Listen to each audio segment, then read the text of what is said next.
Yeah, we have our very own Tony Wash, producer, director, writer, special effects technician, man of many titles. The list goes on and on. Yes. And who we met at the Days of the Dead convention in Chicago. Tony Wash, everyone. Tony, how are you? Good, guys. How you doing? Been a couple of months since we hung out at Days of the Dead, and it's nice to be able to catch up a little bit. Happy New Year to all of you. Happy New Year to you too. Happy New Year to you too. Thank you. Yeah, it was great meeting you because it was a great experience being there and seeing everybody and chatting up with you. I'm glad we got a chance to connect and finally we can work with each other. Yeah. Have you on the podcast. I mean, like we were saying, if you haven't been doing conventions all that often, I think that it's just such an untapped, not just entertainment for the entertainment value of it. I think it's also just such a great opportunity to network with other people. Even if it's not necessarily like you guys are also filmmakers, but in the sense of like looking at somebody in my position who is creating content, to have someone such as you three who are promoting content, it's just a win-win situation. You get a guest for your show, I get to be able to promote our stuff on your show, and ultimately at the end of the day, all we're doing is bullshitting about horror, which is what we all love. So I think that's great. Yeah, right. And we get to like you said, promote our work. This is what it's about too. I really like how I was just, you're just cool, down to earth, approachable. That meant a lot. Yeah, I mean, there's no reason not to be. Like, Right. if you're sitting behind a vendor table at a convention and you don't have a personality or you don't feel like talking to people, why the fuck are you there? There you go. It's a waste of time, waste of your time and everybody else's time. It's like, why are you here then? We here to have a fun and to talk and to have a great experience. It's like, if you have a snotty naps to, fuck on. Yeah. Well, and it's also a matter of like, I'm surprised oftentimes that more filmmakers don't attend conventions because, and I'm not even necessarily talking like there's a lot of independent filmmakers that go to horror conventions, and I think that that's a smart play on their part, even though physical media is not as popular as it used to be many years ago. But there are still, especially in the horror genre, there's a lot of diehard fans that collect physical media. So you can still sell your Blu-rays and DVDs and t-shirts and stuff. But what I think that the biggest benefit out of going to conventions, if you can afford it, because they're expensive, but it's exactly what we have between the four of us. There was the one-on-one experience of you guys standing and talking to me at my table and just being able to like get to know me. It's like we become friends. It's not like I'm a person trying to sell you something and it's a business transaction. It's like, well, let's hang out, let's bullshit for a little bit, because I don't think I've ever once solely done a sales transaction at a vending table at a convention. I've been doing conventions this is now going to be my 15th year of doing a convention, and it's like I've never once, I don't think, had a transactional experience where it was like person walks up, says, I want that movie, here's my card or my cash, and then the experience is over, they walk away. It's always, how's it going? What caught your eye? Why are you here? What kind of movies do you like? Yada, yada, yada. And that always builds into tangents that you spend an hour sometimes talking about, And so I'm surprised more people don't do it, because I get such a rush out of being there surrounded by other people that love horror as much as I do. Yeah, and I agree. When I went to both like Flashback Weekend and this one, Days of the Dead, I was telling people my experience. I'm like, man, you gotta go. Fun experience. It's a fun experience. Like you have to go. It's like, even if you don't like art, just go. I mean, people are there nice. Everybody's like enjoying themselves. Yeah. The vendors are nice. Everybody's talking to you. Everybody just having the experience. So I can't wait to go to the next one. Yeah, it's like it becomes an event in a degree. It's kind of like the county fair or something, because it's like you've got vendors where you can buy stuff, and there's always all sorts of random cool stuff that you see, whether you end up buying it or not. You can window shop for, you know, the entire day or weekend that you're there, and you'll never see the same thing twice. There's always interesting characters, whether it's people dressed up in cosplay or even just some of the people walking around looking normal, you know. And then you've obviously got the celebrities. So if you are a horror fan, you know, you're 5 feet away from the guy who played Freddy Krueger and, you know, all of these other people, and that's pretty cool. And I like that it's not, as a patron, it's not super expensive to go to a convention in general. You know, if you get the VIP passes or if you're an autograph fiend, you'll spend lots and lots of money. But if you don't need to get any of that for your experience to be fulfilling to you, then I think, you know, you spend the whatever it is, $40 for the day pass or whatever, and you walk around and see the sights and talk to the people and buy your shit and you're good to go. You know, I think it's totally worth it. Yeah. So Tony, I want to take it back. By you, in your teenage years, you working at a video store, did your love for the horror genre, is that where it started? Um, it didn't start there, it blossomed there. I've always been a fan of horror, and I don't even know, it has to have been genetically ingrained in me. My grandma was a big horror movie fan, from what I understand. And I only had one experience with her when I was a kid. I spent the night at my grandparents, and she was watching Tales from the Dark Side, the TV show, when it was on. And so I was, at the time, I was probably 7 or 8 years old. So I remember that. But other than that, I I never really experienced the horror genre with my grandma. She passed away when I was 15. But my dad always tells me that when he was a kid, my grandpa was the, not World War II vet, but he was in the Coast Guard shortly after World War II because he was too young to join the Navy in World War II. And so it's like he was very, you know, very regimented and very serious and very, you know, real. So he was like, horror movies are dumb. But my grandma loved them, so she would take my dad to the theater to see all the old black and white movies with her. And so I think that that just kind of genetically transferred to me. And so when I was a kid, it was like the Scary Stories to Tell in the Dark books and R.L. Stein, and then it became Stephen King and all that. And with the movies, it was originally the black and white monster movies. Thing from Another World, Creature from Black Lagoon are my favorites. And then, you know, I saw Monster Squad in the theater and, you know, stuff like that. And then from there, when I started getting a little bit older, you know, I would start sneaking movies. Like I taped Friday the 13th Part 4 off TV, and I had it on a tape, and I would watch it when my mom wasn't around. And then she finally caught me one time and took the tape, put it on top of the refrigerator. And every time she left the house for a couple hours, I would get up on a chair, grab it from the refrigerator and put it in. And then, you know, as I got older, I was able to watch more. But in when I was 14 is when I started working at a video store, 14 and a half, just about 15. And I worked at two different video stores in high school. And those are where I really got the experience of what the horror genre is, and just how diverse it is, because I only knew the, you know, the classics, you know, the Halloweens and Friday 13th and stuff. And there was a guy that was working there that, sorry, let me silence my phone while I'm at it. There was a guy that was working there who was probably like either late teens or early 20s. And like I said, I was 15. And so he's like, oh, well, you like Halloween, you like Friday 13th. Have you ever seen The Thing? Have you ever seen Prince of Darkness? Have you ever seen The Fog? And so he really introduced me to all the movies that I wasn't attracted to because the poster art looked really cool. You know, like Return of the Living Dead and Fright Night and that type of stuff. Yeah. So let me ask you this. What would be your favorite film and why? Coming from, you know, working at the video store and like it was, you know, just ingrained in your blood to be you know, into horror. Well, it's, you know, I think that my taste has, not my taste, but my preferences have evolved.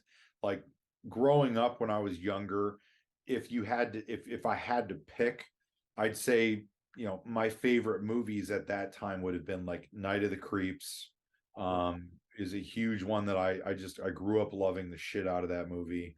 You know, back when I was younger, like a teenager, it would have been same thing. Night of the Creeps, you know, The Lost Boys. I loved Sleepaway Camp 2 because it had some really great death scenes in it. Like the girl gets shoved in the outhouse and you know, she comes up with all the leeches and the shit on her, and I'm just like, man, that's such a terrible death.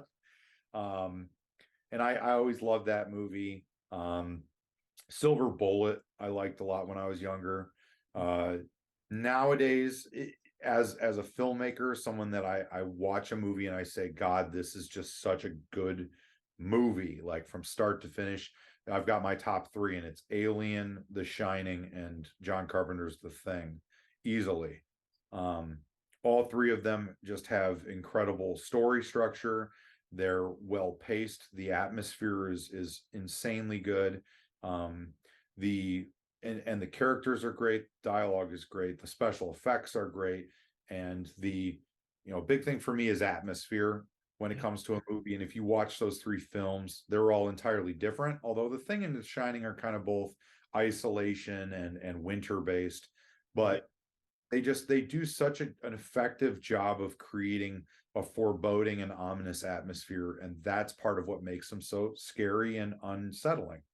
So Yeah, and I agree. And those are classic films to me. They are. Yeah, especially Aliens. You know, I remember watching that, and I was on the edge of my seat. Mhm. And I'm like, damn, y'all walking into the trap. And it was different for that time, you know what I mean? Yeah. oh yeah. You in environments where you don't have nowhere to go. Right. The isolation, you know, just like Tony said. I do want to talk with you about your work. So we got a chance to see your great work. Thanks, by the way. I recently watched a few of your of the on the YouTube on your YouTube channel, and I see some well-known stars that was in there. So Corey, what did like Corey from Halloween Ends, and the other guy who's in Stranger Things. You, on World of Death. World of Death episode? Yeah. So World of Death is that's a show that I produced for 4 years with Bloody Disgusting. So those are not all films that I directed. I collected those. That's a curated collection of short films. So yeah, it was pretty awesome to get a handful of those episodes into World of Death. You know, you said that Joe Curie from Stranger Things. He's in I think her name is Kate Trefy. She directed that short film. And it's interesting because she is actually one of the writers and producers of Stranger Things. So, you know, it was really kind of cool to have, you know, her include a short in World of Death. And the girl from that short is also, that's Micah Monroe, who was in It Follows and The Guest, and she just did the Watcher movie.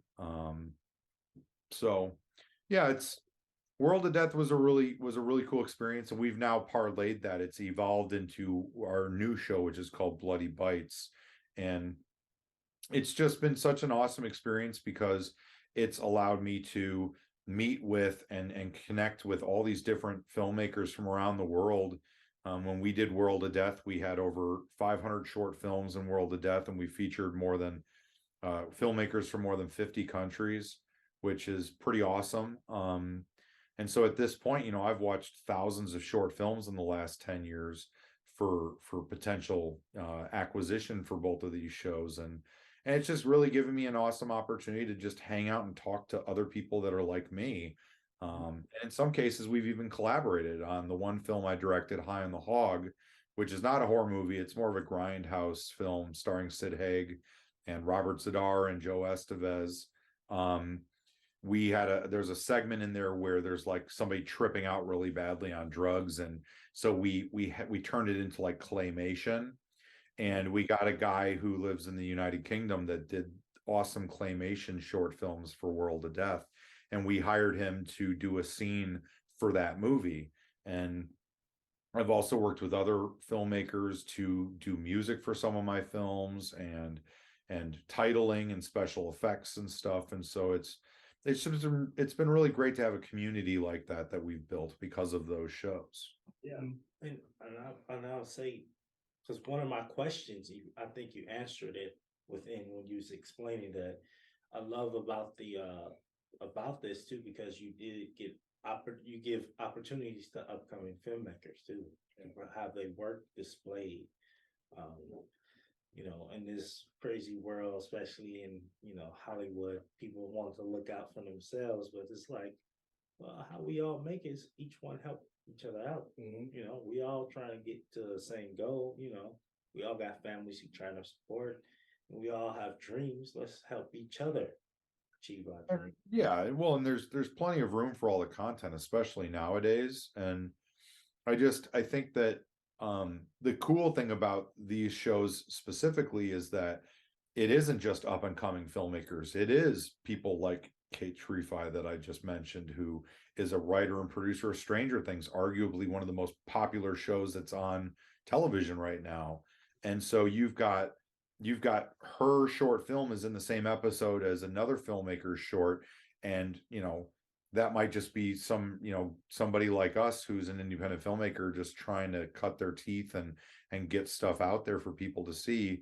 And now they're being exposed to audiences because their shorts on the same episode as a short film with Joe Keery from Stranger Things in it. And that's pretty cool in my opinion. I got a so- question, Tony. How were you feeling when you got those great reviews from It's My Party and I Die for If I Want to, when you got that stamp of approval from the critics and fans, you know?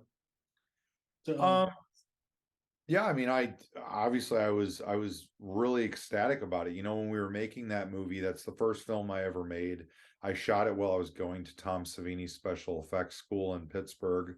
I went there from 2004 to 2006, and I really wanted to make a movie because not only did I always want to be a director, but nobody was taking video footage of any of the special effects work that we were making in our classes. And so I'm like sitting there like, why are we taking pictures of stuff that's supposed to be in movies?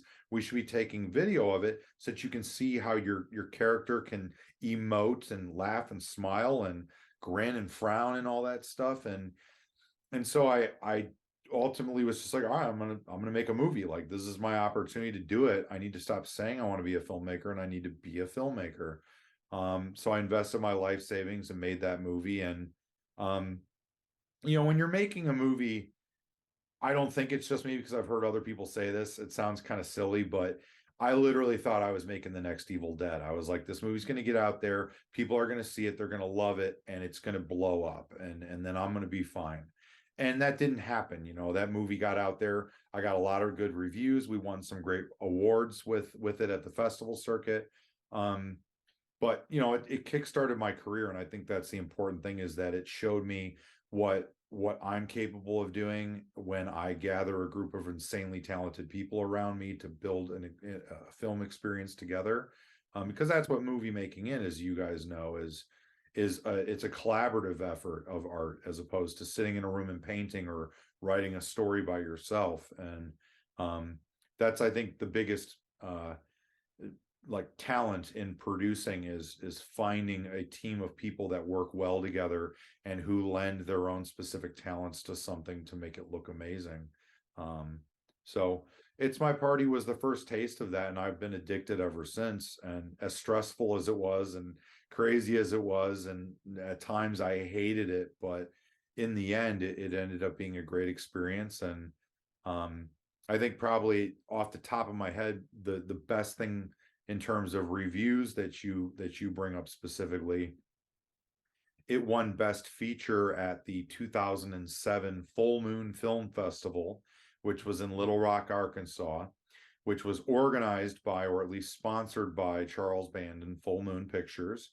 And the awesomest thing about that was that the judge who was judging the movies was Stuart Gordon. So the fact that Stuart Gordon watched my first movie and said that it was the best movie in the festival, that was like such a compliment to me. And really gave me that additional motivation to just, you know, kind of keep going full speed ahead. So, yeah. I remember seeing it at the Illinois Film Festival out in St. Charles, and the crowd was going crazy. Ira, you're taking us all the way back to 2007, man. Yes, That is, yes. that is huge that you were there. That is a really awesome thing to hear coming from somebody that I'd never met until, you know, 2 months ago. It's really, I sincerely hope you realize how much I appreciate hearing that, and that you were a part of that experience, because that was, I'm not going to say that was the pinnacle of my career at this point, because the premiere that we had for A Chance in Hell, which is my World War II Nazi zombie short film, we did that at the same theater in St. Charles, Illinois.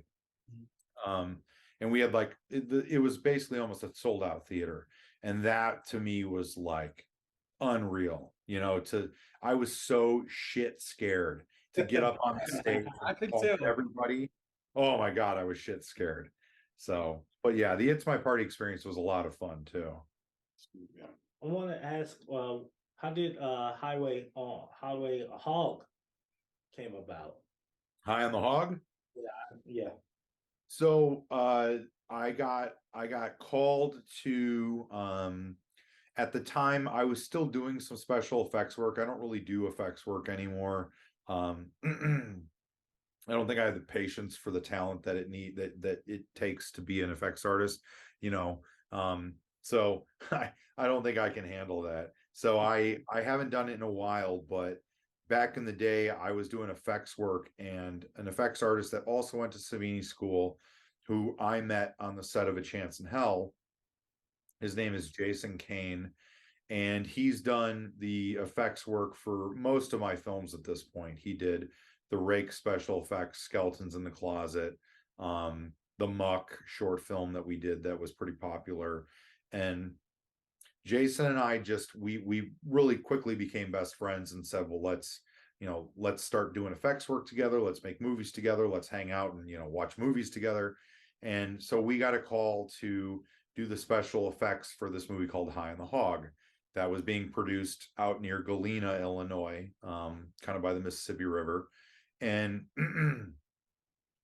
so we ended up taking the job to do the special effects on the movie. And since it's not a horror movie, it's a grindhouse kind of crime thriller drama. It's got some comedy elements to it. It's I wouldn't say psychedelic, but it's definitely a drug movie.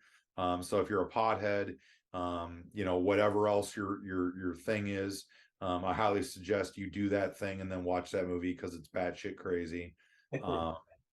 And so they basically, the producer at the time was calling me, and she had been to the A Chance in Hell premiere at the St. Charles Theater and was really impressed by what we did. And so she started asking me, like calling me, and instead of talking to me about the special effects work, she started asking me all these producing and directing questions and stuff.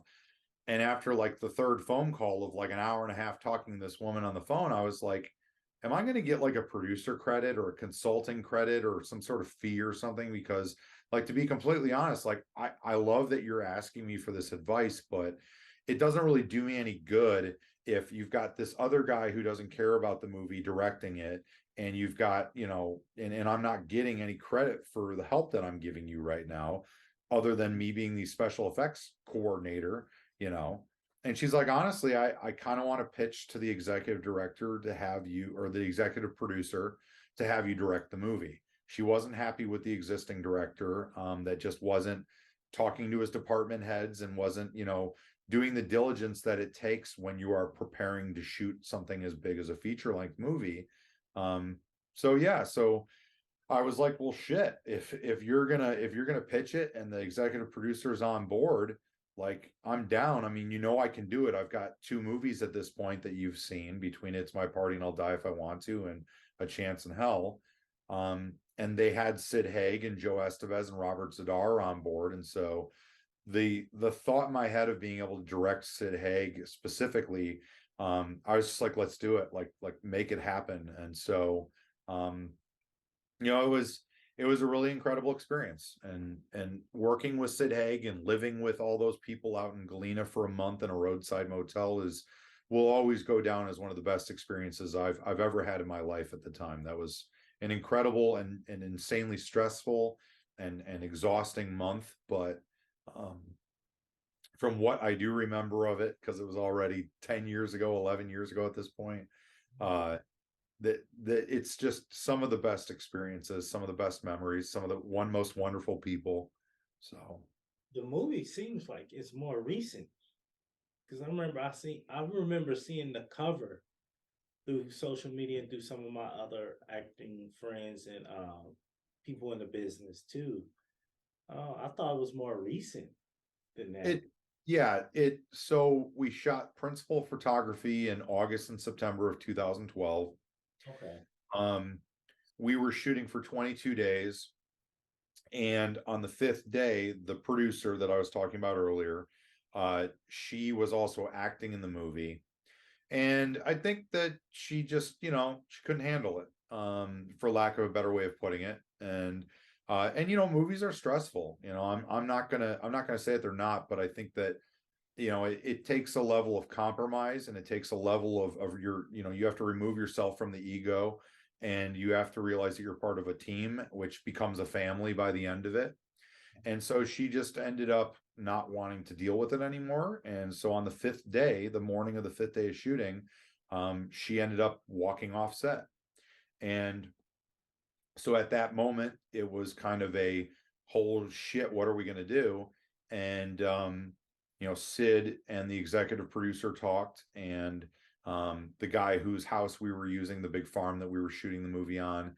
And then me and the executive producer spoke, as well as my co-producer, Rob Stern, who was also the cinematographer on the movie. And we basically all said, like, okay, look, if you give Sid, Bob, the farmhouse owner, Rob and I all producer credits, the 4 of us are going to run this production for the rest of the shoot, and we will finish this movie. And so that afternoon, when we were getting ready to start shooting, we got up in front of, basically Sid and I got up in front of the entire cast and crew and said, here's what happened, and here's what's going to happen from here on out with your support. And we asked everybody to stay 2 additional days, because we had to replace all the footage that we shot with the actress who was the producer that left. So we had to get a new actress on the fly to play that character, which was crazy and stressful. And it ended up working out. And so that was 2012.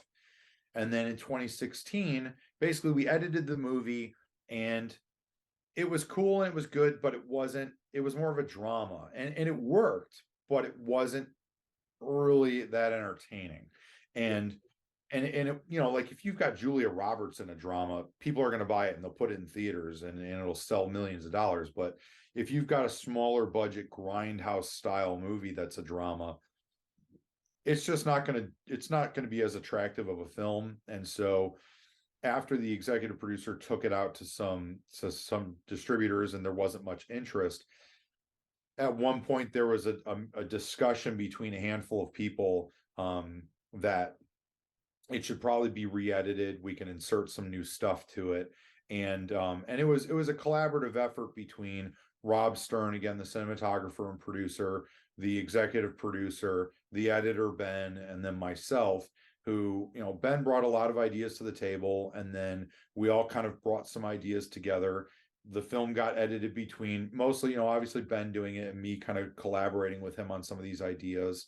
And the new version of it is just absolutely insane. It's one of the most batshit movies I think I can ever. It's like watching an hour and a half Rob Zombie music video on drugs. And I think in a lot of ways it works. I think it has its audience and it has its place in cinematic history. It's one of the last movies that Sid Haig was in, and Robert Zadar, who played Maniac Cop most famously, or as I like to refer to him as, he was the bad guy in Tango and Cash. I just watched that. Yeah, he's the bad guy when they're in jail. So, like, to be able to say it's you tried to kick the shit out of Stallone and Kurt Russell, like, who else can say that? So yeah, so we did pickup shots in 2016. The film was done being edited probably late 2017, and then it got released in early 2019, like April of 2019. So it took a while. I mean, it was a marathon. Um, Yeah. and that's one of those things, is it's a testament, I think, to the people that dedicate themselves to a movie. I worked on that film for 7 years, and what I got paid to do that certainly wasn't worth it, but the the appreciation from the people that were in the family with me and everybody else who put all that time in, and the feelings of accomplishment that all of us got after it was finally done and out there, sitting in a theater in LA and watching it with Sid Haig was just awesome, so Yeah. Yeah, it's always you always find the good out of experience like this too. oh yeah, and it builds your character. I could have stopped on that fourth day. I could have taken my paycheck that I got paid to direct that movie, and I could have gone back home to, at the time, my girlfriend and my dog, and my bartending job, and I could have stopped at that point and been like, well, it was fun while it lasted, but at least I don't have to deal with that shit anymore. But instead I said, no, you know what, I'm going to stick it out. And everybody else said, no, we're going to stick it out, and everybody did what they had to do to make it happen, and it got done. And I think that's the best thing about filmmaking, is, like I said, the family that you build throughout the production when you're all working together in such tight quarters, and you interact like a family. You might hate each other one day and love each other the next, but it's all out of appreciation and being in the trenches together. And so I've forged some really incredible friendships and collaborators, from those experiences. That's cool. So, do you plan on going back to any of your shorts and making them features? Oh God, hell yeah, if I could. Yeah. Yeah. Right now, the biggest thing going on right now is we're looking at doing another Skeletons in the Closet movie.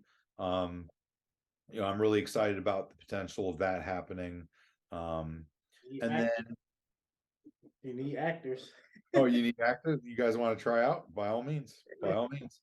I always say though, like, if people say they want to be in it, even if you don't get cast as a role and you want to do an extra or something like that, if you say you want to be there, you better fucking be there. Because the last thing I hate is when you're like, okay, I've got all these people that say they want to be in one of my movies, and then you call them and say, I've got a party scene, I need 50 people in this party, and then you got 4 people that show up, and you're like, what the shit, you know?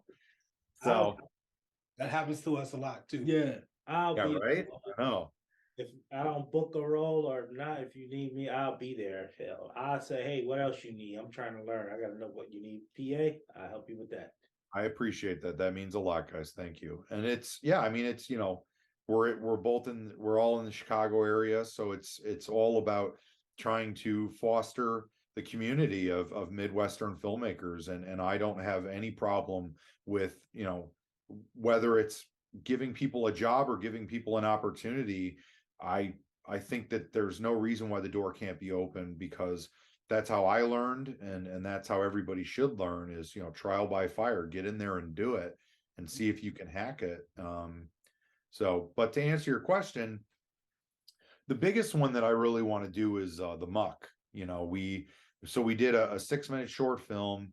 It went to South by Southwest and Scream Fest and Chicago International Film Festival and a lot of other festivals. The Stanley Film Festival, which to this day is my favorite film festival to have been at. That was at the Stanley Hotel in Estes Park, Colorado, where Stephen King got the inspiration to write The Shining.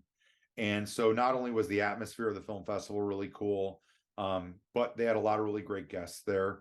There were, filmmakers there, like Larry Fessenden was there with, God, what movie was he there with? I don't remember what movie he was there with, but he was there, and Ty West was there, and he had, what did he have there? He had The Sacrament there, and they showed Green Inferno there. So Eli Roth did like a video introduction, and then Elijah Wood and his partners from Spectre Vision were there because they had Hooties and Open Windows, I think was the name of the other one.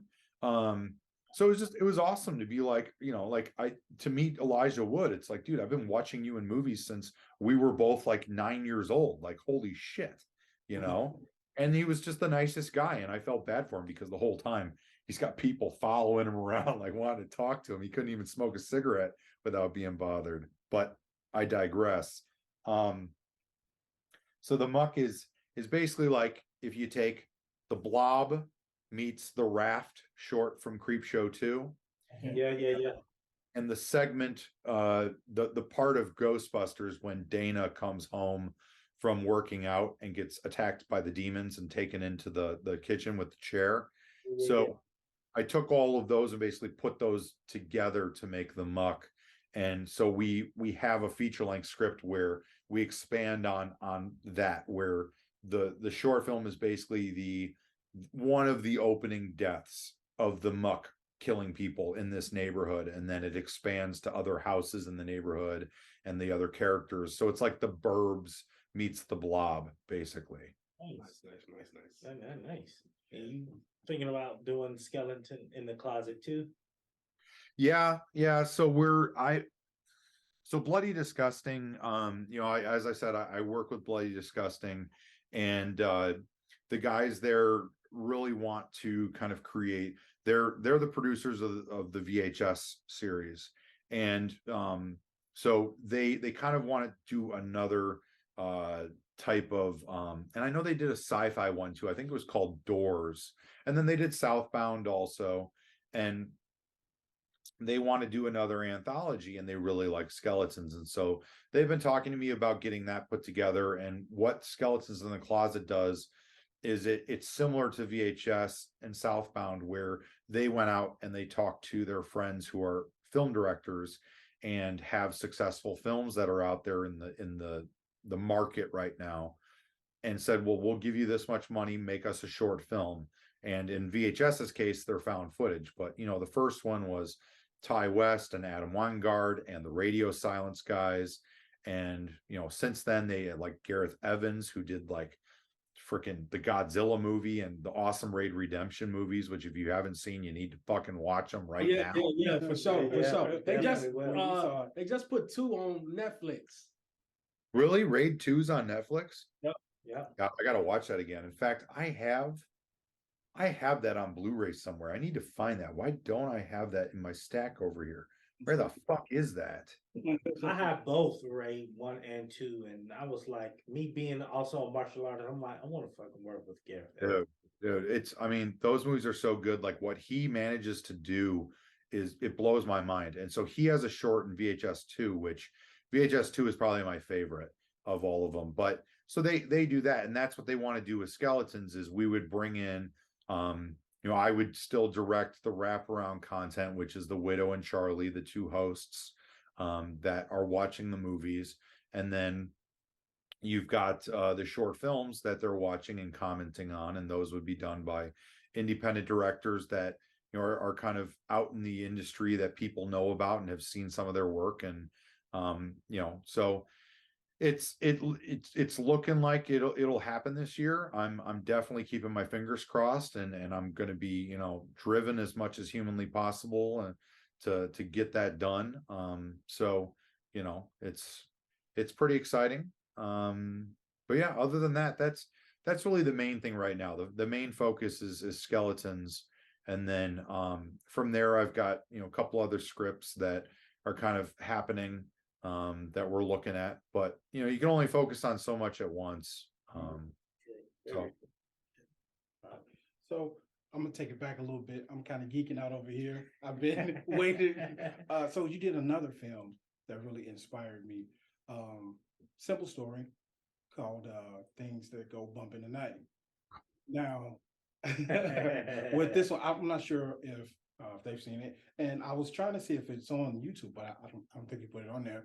But I believe I saw it on MySpace when that was pretty popular.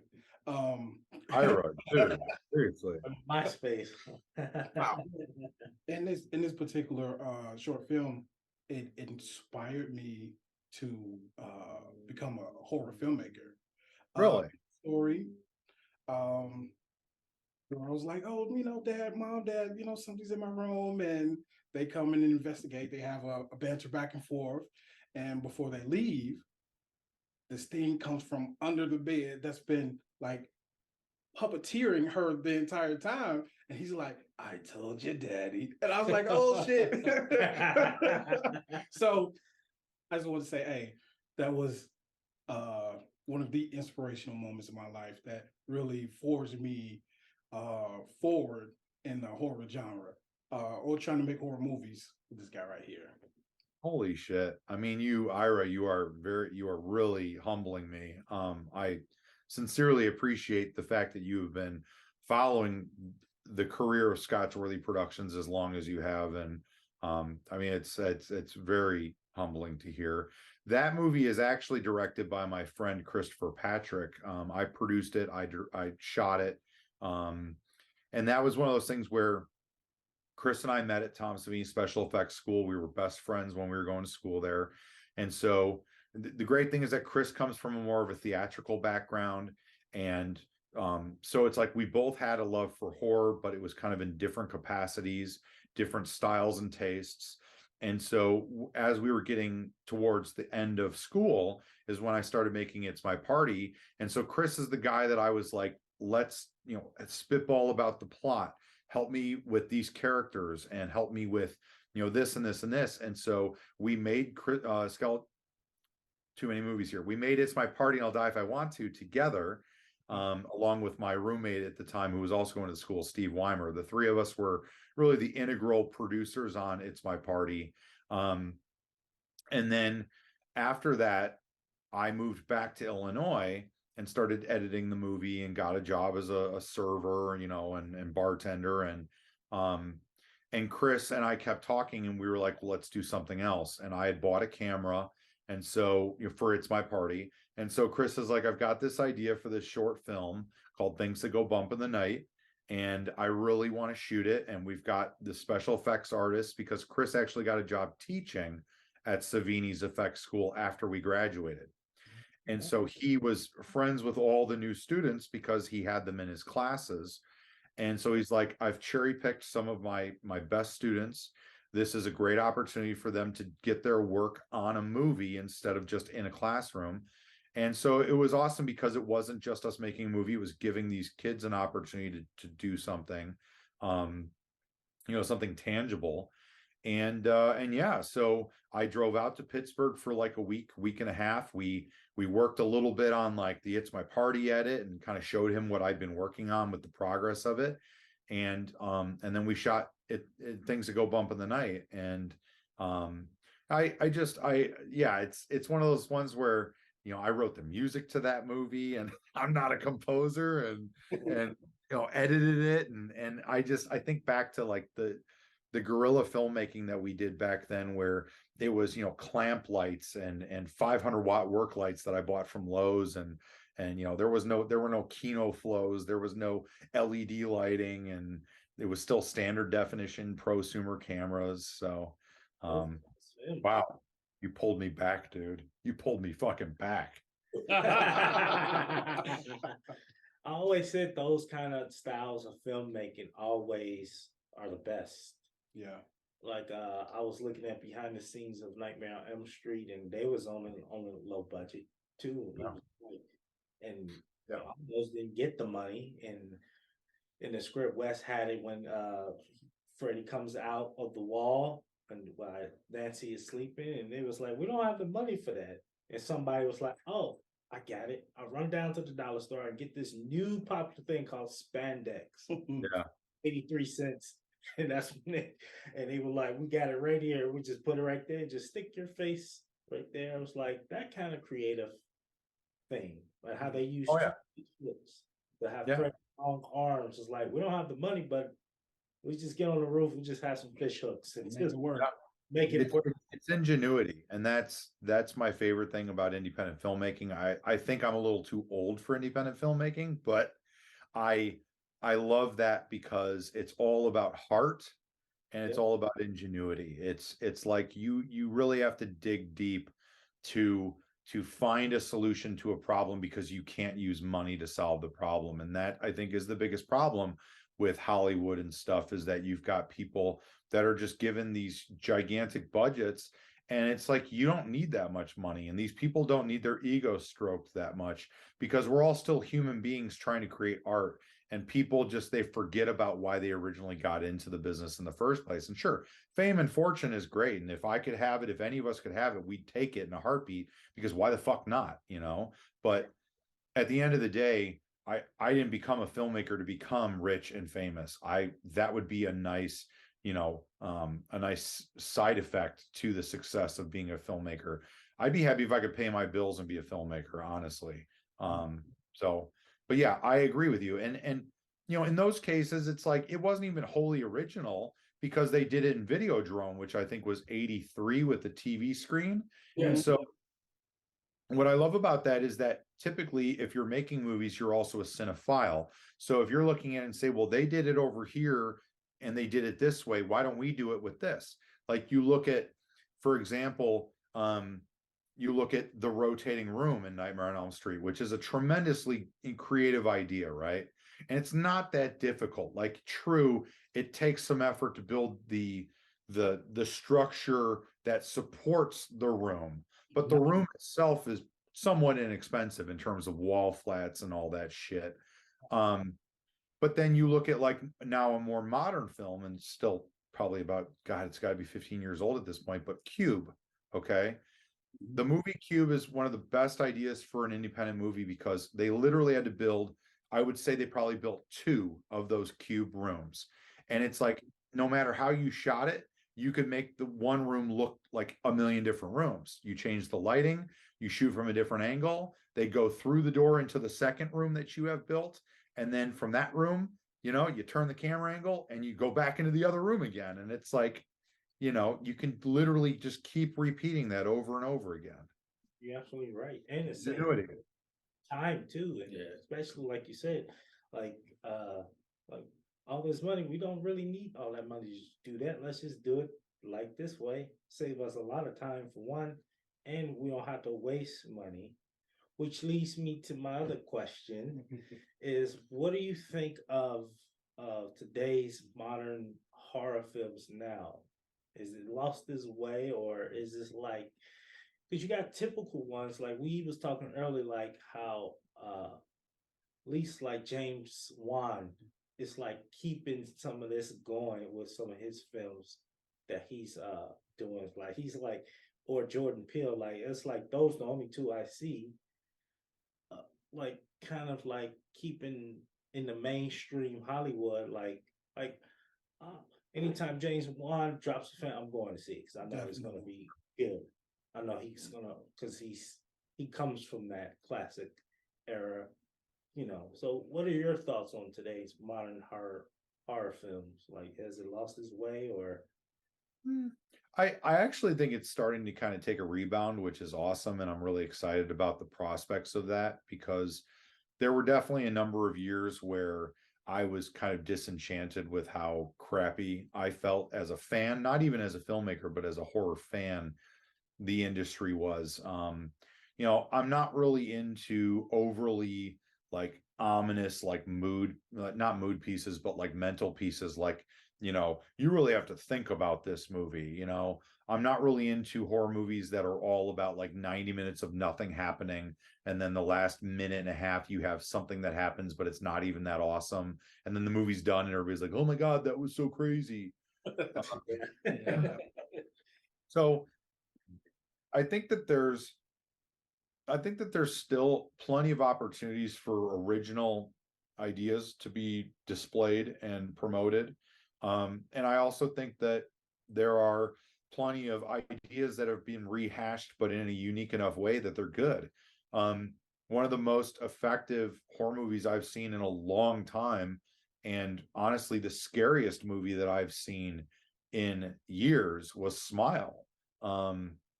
Which I just watched a couple weeks ago, and it almost kept me up at night that night that I watched it, which is silly to say, but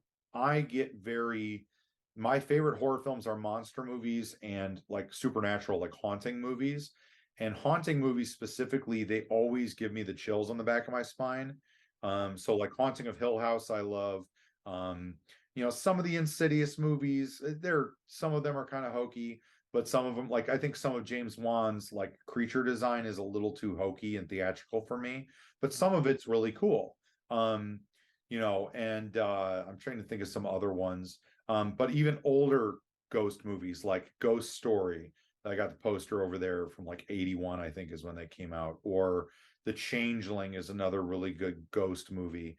They're just creepy. And so I think that Smile did a really good job of combining kind of both the supernatural aspect of ghosts with the creepiness of it, where it could be wherever, whenever it wants to appear and disappear, mixed with just kind of the all out like voraciousness of the monster and how it kills you, and it's funny because I had a big fan of my movie The Rake reached out when Smile first came out. I didn't see it until a few weeks ago, like I said, but he reached out to me right after he saw it, and he's like, Tony, they literally, like, one of the final scenes is literally the scene from The Rake at the end of The Rake, which is one of my films.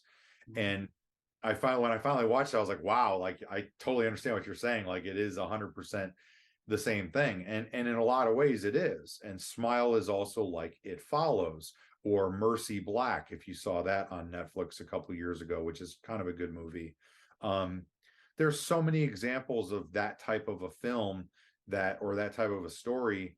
Antlers is a lot like that in a lot of ways. And so I think that there are a lot of movies out there now that have the atmosphere that I like and tell a good story. And they're not just a couple of, forgive me for saying, but a couple of hipsters sitting in an apartment, scared of noises and nothing fucking happens for an hour and a half. That to me is not scary. That is a cop out, and that is you stealing my money or my time from me. And I don't appreciate that as a fan, because I grew up on the shit where it took time and effort to make something cool, like, the special effects in movies from the 80s and the atmosphere in the movies from the 70s. If you're not recreating that and you're just giving me some fucking bullshit think piece, I'm going to be pissed off, because that's not what I'm going into a horror movie for. Exactly. Right. Exactly. Yeah. So I guess that would kind of lead me into my question. We've also discussed it too. CGI or practical effects? I mean, given your background, of course, I probably know what your answer is going to be, but I ask anyway. What do you think? Honestly, I'm not against CGI, especially now. It's so seamless that it's so difficult to like argue that CGI doesn't have a place in the industry. I think that you'd have to have the kind of money that like a movie like Avatar or the Marvel movies has in order to make the characters move naturally. So I'm not a big fan of like monster movies having a CGI monster in its entirety, but I think that it's necessary and effective to have a combination of the two. Obviously I grew up with practical effects. I went to school for practical effects. I am a huge supporter of practical effects, but at the end of the day, if you show me something that's got really quality special effects that are both practical and CGI, I'm not going to shit on that because because of the CGI.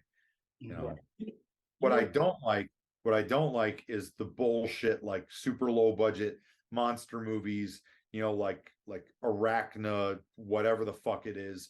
And it's like, or like, Godzilla crocodile or whatever. And it's like so badly done CGI. It's like, why are you even wasting your time? Like if you put one of these out a year and you have these people that have watch parties where they just get completely shit-faced and watch terrible films, fine. But I do those watch parties with my friends, and the last thing we want to watch, I don't even want to watch that. I'd rather watch something that's not good, but at least it's more entertaining than, that bullshit. So that's the shit that CGI is not good, in my opinion. Like a shark tornado or something like that. You know what movie that looked real good with the CGI? Invisible Man. Yeah. That's Invisible latest Man. one, Yeah, the latest one. The latest one is good. But but that's also, you know, I think that was a $20 million movie, and that's Lee Wanell who did Upgrade, which was fucking awesome. And Yeah, Upgrade was awesome. yeah, and he's part of James Wan's group. Him and James Wan made Saw. So, you know, you can't look at Lee Wanell and say, oh, well, that's an independent film, because in my opinion, $20 million is not an independent budget. No. Just because it's not made by a major studio doesn't mean. And I think that might have been a studio film. I think that was like Paramount or something. Yeah, I think so, because I think it was supposed to have been part of Universal's Dark Theater. Yes, it's Universal. I should have known that. Yeah. You're right. But yeah, so I think there's a lot of good horror movies that are out now. I love Prey. The new Predator movie was fucking incredible. I watched The Menu last night, and The Menu to me is not really a horror movie, but it is still horror. And I enjoyed it a lot. It's not a movie. I told my wife, because she fell asleep halfway through it. She's like, "How is the end of it? And should I watch it?" And I was like, in all honesty, like, it's a good movie. It's very well written. The characters are great. The dialogue's incredible. The location's great. I'll never watch it again because there's not really any rewatchability, in my opinion, to it. But yeah, so I'm a big fan of a lot of movies, and even some of the weirder shit. Like, I like The Lighthouse a lot. I like The Witch for the atmosphere alone. You know, I'm not a fan of like Hereditary. I don't like Midsummer. So there are filmmakers out there that get a lot of praise that I'm not a fan of. And it's just because I don't like those movies that they've done so far. They might come out and do something new that I love. I don't like X, for example, and I didn't see Pearl. I thought X was just a basic rip off of Texas Chainsaw Massacre. I've seen X and Pearl, because they both came out last year at the same months apart. I thought X was good, but I see, watching Pearl, I can see like, oh, let's see why she did what she did. But it seems like they two different movies. But it's like, when Pearl is like, you see the lead star, she's like, oh, you crazy. Yeah. But in this one, she was like a little nutty, but it's like, okay, it seems like y'all are two different characters. Yeah. I think every now and then they come with a good story and a good film. Like, one of my favorites was The Descent. It's like a story, you know. And then another film, Darkness Fall. I enjoyed Darkness Fall too. With the Tooth Fairy. Fairy, yeah. And that Darkness Falls, unfortunately, I think came out at the wrong time. If Darkness Falls would have been either later, more recently, where the CGI could have been better, or earlier, where it would have felt more like an 80s slasher, like supernatural slasher, or if it would have been made by a team of people that treated it a little differently, like mood wise, I think that Darkness Falls would have really hit a lot better, because that came out around the same time as, like, was it They, which was kind of cool too, The Things in the Shadows. So there was, and that's the thing, is like, you know, yeah, you'll find periods of time where there's movies that in general maybe the horror genre kind of has a bit of staleness, but then it picks back up again and it goes through waves. And I'm really glad we're out of the torture porn era. I'm so done with all those movies. The fact that they're making another Saw movie, I'm like, really? Like, why even bother? Like, you don't even need to. Like, you guys have more than enough money with everything else you've done. You don't need to. But Studios, that's why they made the spinoff with Chris Rock. And he took over this franchise, so he's going to be doing them. And they put Sam Jackson in it. Yeah, you got to put Sam Jackson in a movie. Fuck, what I wouldn't give to work with him. Right. Well, there was the spinoff. What's it called? Spiral. Yeah. That's Spiral. They've got another new one. They've got Saw 10, I think, is coming out. Yeah. Tony, what did you think about The Collector? I thought The Collector was one of the most unrealistic movies I've ever seen in my entire life. Like, I like the premise. I think the idea is a cool concept. You've got your protagonist is kind of the anti-protagonist, where he's robbing the house, but while he's there, he ends up kind of being the good guy. But I think that, and I like The Collector, the look. I think that they took one of my favorite killers from any movie ever is the Tooth Fairy from Nightbreed, where David Cronenberg plays the guy who kills families. Yeah, Right, yeah. right. And in my opinion, the Collector mask is really a rendition of kind of that mask in a lot of ways. And so I think it's kind of a cool character, but I think it's like, in my honest opinion, I think that I read a script the other day that the way I explained it to the producer is this. I said, this script is trying to be Scream, but in the wrong way. They're taking all the cliches from Scream and they're playing them to their fullest instead of homaging to them and building a unique twist on them. And as a result, it makes it laughable and it makes it offensive, honestly. And so in the Collector's case, I feel like, his eyes are kind of glossy and mirrored, and it's like, you're like, okay, well, we need to give him cool eyes. So what can we do? We need to give him a cool mask. So what can we do? Because otherwise it's just a man. So how can we make a man creepy? And he's wearing black, like a fucking skin tight black jogging suit.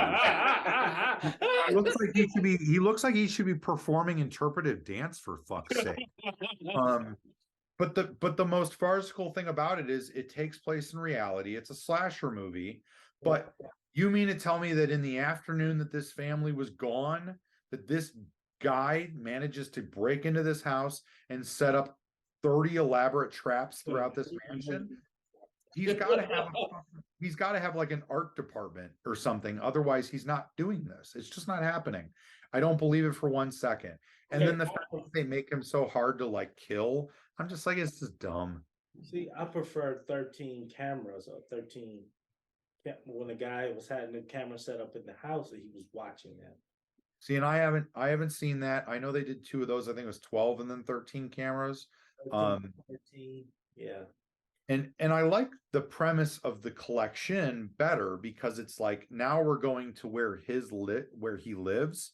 So it's like, it makes more sense to me that he's taken this warehouse and turned it into a maze, a labyrinth of booby traps and torture devices and odd displays that are reminiscent of like the remake of House on Haunted Hill, with all those like body sculptures and stuff that were in the basement. That was super fucking cool. But the collection, my wife and I watched that a little while ago because I was using it as reference for a script I was talking about writing. Mm-hmm. We watched it. I'm just like, Jesus, this movie's terrible too. But I can sit here and complain all day because I'm a crotchety old horror fan. And all I want is an opportunity to get half the budget that any of these guys get for their movies, so that I can make a movie and show people that my team, not even just me, but my team, have the competency and the heart to make a good horror movie that horror fans are going to like. But more power to him. Congratulations. That's Marcus Dunstan and I don't know his partner's name. They did Feast. They won Project Greenlight and did Feast, and that kind of kickstarted their career. And so good for them. I'm big on the 80s. 80s is my era with all the original.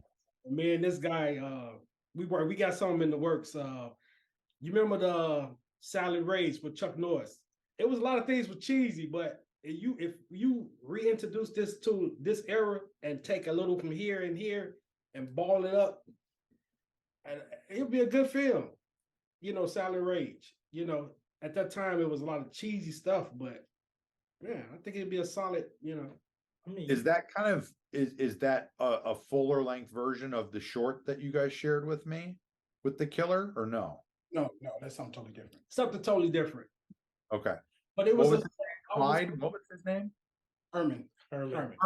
Okay. Yeah. All right. But did you see Silent Rage? Oh yeah, I've seen Silent Rage. Yeah. Because that was there was a period where there was those like superhuman serial killer movies like Silent Rage and Zero to Midnight, I think, was one of them. If you haven't seen that, you should watch that because it's another 80s movie that's kind of like that. The First Power Okay. Mhm. You ever see the first Power with Lou Diamond Phillips? Yeah. I need to check that out. Yeah. Yeah, but those, and I mean, they're, the first Power is kind of hokey, but when I saw it when I was 9 or 10 years old, I was like, this movie's fucking awesome. So yeah, yeah, I think that's a great idea for a movie, because I can't think of anything recently where it's it's like not superhuman killer, but almost supernatural type killer. Yeah. You know what movie would do good in today's time if they I know it was real cheesy, but The Shocker. Yeah. Because it's funny if you put horror and comedy together. Oh, Wes Craven Shocker. Man.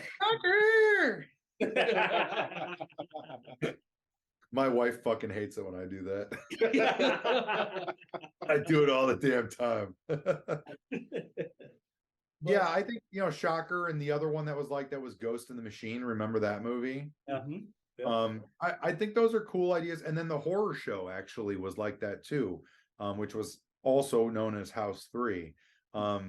Those three movies, kind of the serial killer in the technology.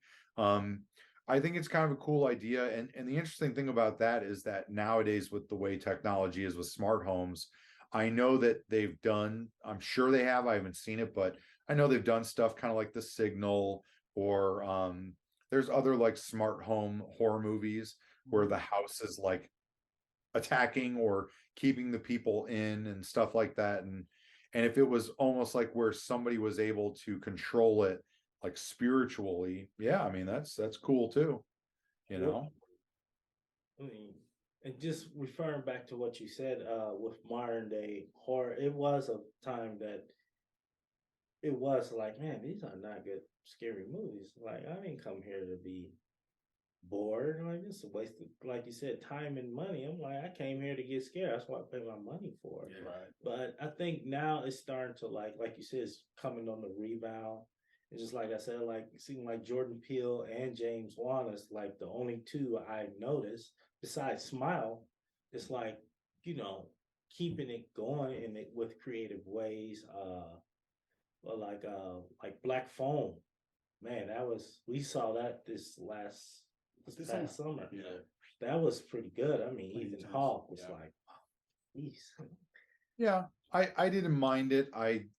Overall I enjoyed the movie, but and the kind of the concept of it I thought was kind of interesting, but yeah, so I didn't think that was too bad. um I like some of Jordan Peele's stuff. I was a big fan of Lovecraft Country. I thought that there was a lot of really cool stuff in that show. um the opening, the first episode where he's dreaming about being the like World War II like army guy in the trenches, and then he finds the alien. I was like, dude, this is so fucking batshit and so cool. And then it kind of took a weird right turn at one point, but I still overall really liked that. um and I liked Nope a lot. I didn't like the end of Nope. I thought that they didn't need to make it this big thing. If you know what I'm talking about. If you haven't, I hope I haven't ruined it for people. We've seen it. We saw it. Yeah. I'm talking about in your audience. If there's people in your audience who haven't seen, I don't want to spoil the movie to them. But yeah, I liked Nope a lot because I thought that the twist of the UFO, I was like, well, that's cool what it actually is. That's a really good idea. So, and I loved the trailer for Us. Was like, I was like, holy fuck, I need to watch this movie right now. And I didn't like the movie. I really didn't like it at all. So, but everybody's like that. I think every director's got give and takes. So I love John Carpenter. I would probably sleep with John Carpenter if I could, and I don't like. I think speaking of John Carpenter, I think we need to create a good vampire film. Oh man, God, I haven't seen vampires in so long. Yeah, besides Twilight, but that's not really. No, that's But he's got creepy perfect hair, so that's for the teenage. No, we don't want any shiny vampires. We want mean vampires. Yeah, there's been an influx in the last 2 years of vampire films coming out again. which I think is pretty cool. I've always been a fan of the vampire subgenre. I've got a script that I've been working on that's a vampire film that I think would be a lot of fun to make. And it would be really cool. It's kind of like Near Dark meets, God, what did I compare it to? Shit, Near Dark meets 30 Days of Night in a lot of ways. 30 Days a Night was, man. Yeah. Yeah, I love 30 Days a Night. I even like the second one, Dark Days or something. I think is what it's called. I haven't seen that. Yeah, one. that went to like what, sci-fi or something like that. The second It one? was a straight to video release. But I actually really enjoyed it. I thought it had some pretty good stuff in it. So yeah. Yeah, like I said, monster movies are kind of my favorite subgenre. So werewolves and vampires, I think, kind of fit into that. So yeah. There's more where I'm at. I mean, I like werewolves and vampires, but I grew up watching the slasher genre. If it's not monster, then it's zombies. Because Mhm. Dead was the very first horror film that I watched when I was 4. My uncle. God. Yeah, because I was being a little bad little boy. I didn't want to go to sleep, but it backfired. I enjoyed it. I can quote that movie back and forth. Yeah, they know me. I can watch that movie all day. I talk about it all the time, and Steel and Wrinkles, and That's okay because throwbacks got big. I'm not even going there. right. It's okay. Still gonna throw on throwback. Got big dicks. Throwbacks got big Then dicks. she looked down at him like, man, please. That's right. Biggest meat in the cave. Right. So raunchy and dirty and wrong. I fucking love it. Yeah. God. No, And that movie's got some amazing. That is the pinnacle of Tom Savini's special effects work, in my opinion. When what's his face gets ripped in half, and then when the one dude gets his head pulled off and his scream raises in pitch, yeah. that'll go down as one of my favorite deaths in a horror movie of all time, easily. Mine was when they was in the room when they finally heard Bub talk for the first time. He dropped the damn thing like, what the? Hello, underneath you. Yeah, it's a good movie. I haven't watched Day of the Dead in a long time. I haven't watched Dawn of the Dead in a long time either. Did you ever talk to Tom? Did you ever meet Tom Savini at his school, or Can I? Yeah, he's in It's My Party and I'll Die If I Want To. He's in my first movie. Okay. He has a scene in the basement where he's trying to fix the lights or something like that in the house for the party. Yeah, we shot the movie, and I think originally it was a 45-page script, but it was a choose your own adventure movie. It's My Party and I'll Die If I Want To. And so I just wanted a calling card as a director, and I thought, well, I can't afford to make a feature, so I'm going to do a short. And the script just ended up, by the time I was done writing, it was 45 pages long. So I thought, well, shit, I'm going to have, a 40 to 50 minute movie. And then the choose your own adventure stuff, when I put it on DVD, that'll make it unique so that people will be like, I remember that movie because it was a choose your own adventure and I got to play the movie like a game. And that's cool. And so after we shot it from 2005 to 2006, I moved back to Chicago. And then in 2007, I went back to Pittsburgh 2 different times for a week at a time, each time, to shoot pickup shots. And we added more violence, more nudity, and the cameo with Tom Savini, because at the time I only had this like 55-minute movie, and people watched it and said, this is pretty cool. You've got some cool stuff in it, good atmosphere and everything.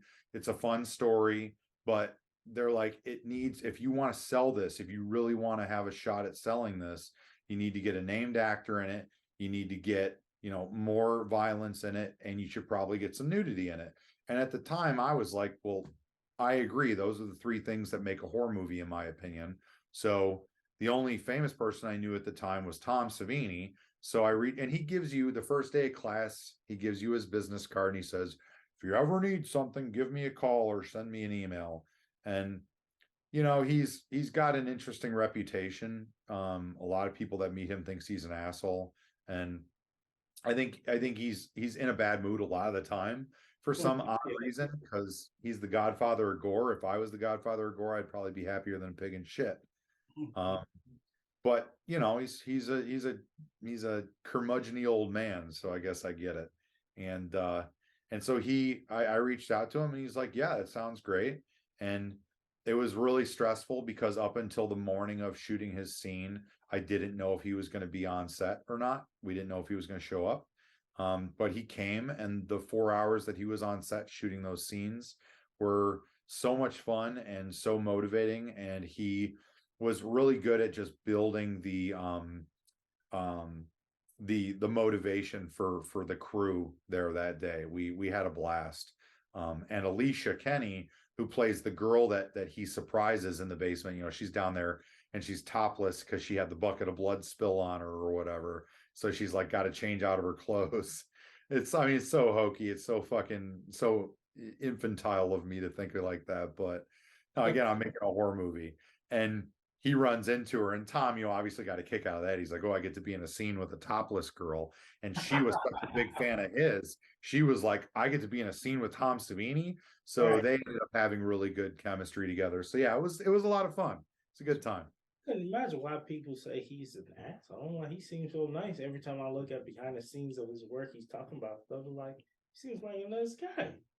Well, I think I think that he has the attitude that a lot of people in Hollywood have, and it's an ego. You know, it's like you get to a point where you've had a million people tell you how much they love you and your work, and you just kind of like stop caring about it. And you know, I've always said if I ever got to the point where people were lining up at my table to get my autograph, I would not charge them for the autograph. First of all, I would hope that they would buy a picture or something, and then that's how I'd make my money. But I wouldn't charge to sign a piece of paper.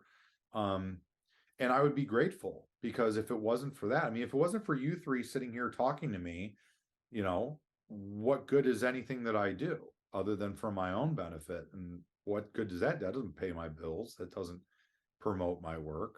And that's what I always loved about Sid Haig. You know, Sid was such a wonderful person because he truly appreciated the fans. And and I don't know if that's on account of him, you know, being kind of, for lack of a better term, irrelevant for probably a decade.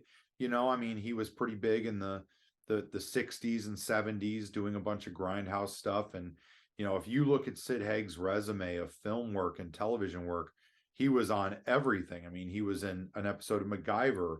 He was in a James Bond movie as a henchman. He was in, you know, I think the original Star Trek and the original Batman. And you know, he never had big roles, but then he started doing the Roger Corman stuff like Spider Baby and Galaxy of Terror, and then he had all the grindhouse shit with, you know, like Big Birdcage and stuff. And it wasn't until Quentin Tarantino reintroduced audiences to him, and then Rob Zombie subsequently, that Sid really started garnering that fan base. And so just seeing the appreciation and the attitude that he had with the people that lined up at his table. And that's why he always had a line of people out the door waiting to talk to him at every convention. And I used to sit with him, you know, and take the money and help him out and stuff. And he was just always on his A game. And you know, I wish everybody in the industry was like that, because you shouldn't become an asshole when you become famous because you made it and you're doing what everybody else wishes they could do. That doesn't need to be, you know, you need to become a prick to live that lifestyle. I'm gonna say this again, but I'm gonna have to keep saying it because it's very important. Because when I got the chance to meet Heather Langenkamp, I waited almost an hour and a half, because she was they had to pull her from the table, and I was next. I was like right here, and because they had to do a celebrity photo op, she came back after the hour and like 20 minutes. She looked at me like, I'm so sorry that it took so long. She said they had us waiting there because she wasn't the only nightmare girl there. It was Amanda was there, the guy who played Kincaid was there, Lisa Welcock was there. So she was like, oh, I'm so sorry about that. She said, pick a photo. She asked me how I was doing. That's awesome. She was so nice. Like people was saying that they have met her and worked with her. It was like she's the most down to earth, sweetest person ever. She even asked me how my acting career was going. Like, you're a handsome young man. I'll never forget, you're a handsome young man. You must be getting a lot of roles. Like, I'm trying. She said, I know how this business is. You keep going, you keep going after your dreams, you keep pushing it. She said, what picture you want? Let's do some photos and blah blah blah. That's nice. And I That's got nice. told her how her character helped me growing up when I used to get bullied in school. How her character in Nightmare on Elm Street stood up to Freddy and, face your fears and stand up against bullies. And I said, your character helped me, and I did Yeah. that. I Yeah. spoke in kindergarten, first grade, like, you ain't gonna fight me. We're gonna fight today. And I think she was really touched. But just like you said, it's like she was very nice. Yeah. Very down to earth, and you would hope so. She's obviously been in a couple of the Nightmare on Elm Street movies, but other than those, what else has she been in? Anything? She did that TV show Yeah, back in the 80s, the sitcom, I forgot. She recently in Midnight Club on Netflix. Netflix. Oh, okay. I haven't watched that yet. She plays multiple characters as the main characters in the story tells their horror stories, because the Midnight Club is about these kids, Teenagers. teenagers who got cancer, some has HIV, some are dying, and they come to this outhouse where she's well, this, this house, beautiful house on the West Coast that she runs, and they find out the history and some ghosts that live there, and so it's a good stuff. And yeah, she's been in some work. I mean, they think it's on Nightmare 3. I think Chuck, what's his name? Chuck Russell. Dixon, or who directed and co-wrote Nightmare 3. I think it's Chuck Russell. Yeah, Chuck Russell, sorry. Yeah, Chuck Russell. And I think I was looking at a documentary, and he was trying to down talk all of the cast members, the young kids there, and she stood up to him like, "Hey, you don't talk to them like that. Oh, really? They're people that you're talking to." And she put the direct line, "You don't talk to them that way." Yeah. That's fine. Good for her. Yeah, and that's what, well, from what I heard, that's what type of person she is. And when she came and talked to me, she was that sweet. I was like, you know what? You're right. I'm gonna be just like that. I never get your status, when I do, or I'm not, like you said, no point of being an asshole. No reason. Yeah, because life is never guaranteed. You're here today and tomorrow you're gone. Then the Yeah. next person's gonna take your place, whoever that is. That's how it goes. It's like, why be an asshole to people? Yeah. Well, they say it takes just as much effort to be mean as it does to be nice to somebody. And treat people the way you want to be treated. I think both of those statements are super accurate, and especially in the world today, I think I really wish that people would treat each other better, and just appreciate each other's opinions and spaces, and but there's just mean people in the world. What are you going to do? And if there wasn't evil, there wouldn't be horror movies. So I guess it's probably necessary evil. Yeah. So we're definitely looking forward to seeing your future projects. Absolutely. Yeah, definitely. And I'm looking forward. Hopefully, I can work with you on set. Yeah, I mean, hey, like I said, if you want to come and help out, even if you're not casting a role or something, you want to come and help, I'm always on board to have people helping out. And I'm hoping to have a good number of things coming up here. I want to really jam pack these next few years with some projects, and the work with Bloody Disgusting is going to hopefully really open up a lot of opportunities and stuff. And so, just got to keep pushing and keep hoping that people like what we're doing, and follow us on Instagram and Facebook and all that other stuff, and get the word out and help us promote, because that's what it's all about. So, but yeah, I appreciate you guys talking to me about everything and helping me promote my stuff. Ira, the fact that you're fucking as old school of a fan, or at least that you've seen my stuff as far back as you have. I mean, that's really tremendous of you to tell me all those things. I think you said that about It's My Party at the convention, I remember, but that's just, it's so cool that you were at the premiere of It's My Party and I'll Die If I Want To 15 years ago, dude. Fucking crazy. Yes, but full circle for me at least. Yeah. Fuck yeah, full circle for me too, buddy. I love it.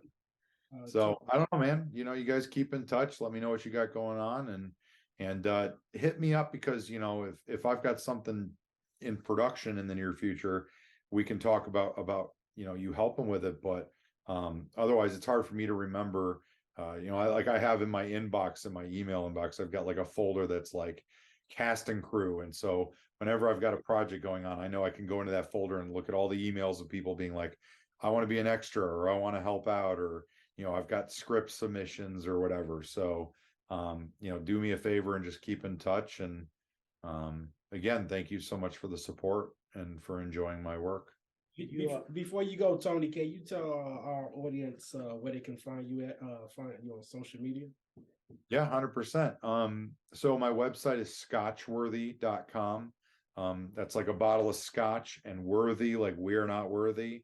One word, scotchworthy.com. And that's I'm also Scotchworthy on Instagram. Those are really the main places. I'm on Facebook, but not as much as I used to be. I kind of like the interface of Instagram a little bit more. And I'm trying to build my Instagram fan base at this point. I think I'm like 9 shy from 1,500 followers, which is not a lot, but it's still like, God damn it, I just need to get 9 more. I need 1,500. So that's the one I tend to tell people to go to. If you want to find me on Facebook, it's just Tony Wash, my name. And yeah, so you can go on there. I've got a store on scotchworthy.com that's got a whole bunch of merchandise and stuff. You can get all of our movies on there. I've currently got a pre-order available for our 15-year anniversary of It's My Party and I'll Die If I Want To.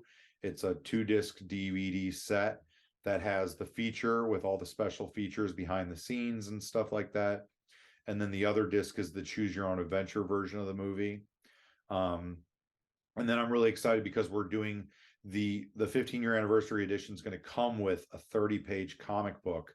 And the comic book is actually the first 30 minutes of the sequel, You Would Die Too If It Happened to You, which takes place immediately after the first movie, where Sarah's friends show up for the Halloween party at Burkett Manor and get slaughtered by the ghost of Mr. Burkett. And Sarah now has to fight her way through a horde of creatures that used to be her best friends. And what happens from there. So it's pretty awesome. In the comic so far, it's by this Greek artist named Vasilis. And he's shown me 5 pages so far, and it's fucking rad. So I'm gonna have to get Ira, why don't you dig into the old memory banks and go pre-order a DVD, buddy? Definitely will. I definitely will. Nice. Yeah, we would definitely love for you to have you back on the podcast too. Sure. Whatever. Anytime. Let me know. And you know where you can find us at: Instagram, trio_3_horror, Facebook, Trio Blood Podcast, and you can find us on YouTube. Just type in Trio of Horror. And you can find us also on Spotify, iHeartRadio, Amazon Music, and TikTok. That's right, TikTok. Little shimmy. Once again, thank you, Tony. We know you're gonna kick ass in your future projects. We can't wait to. We're gonna come out to support. We can't wait to watch them. Work with you. We're gonna be rooting for you and work with you. Hey, man, I'm excited for what's coming. Yes, sir. Yes. Thank you guys. Really appreciate it. It's a great time chatting, and great meeting you all a couple months ago. So hope to see you again soon. You will. See ya. All right. Take care. Peace. This is us signing off. Yes. All right. Thank you, gentlemen. Take care. All Take right. care.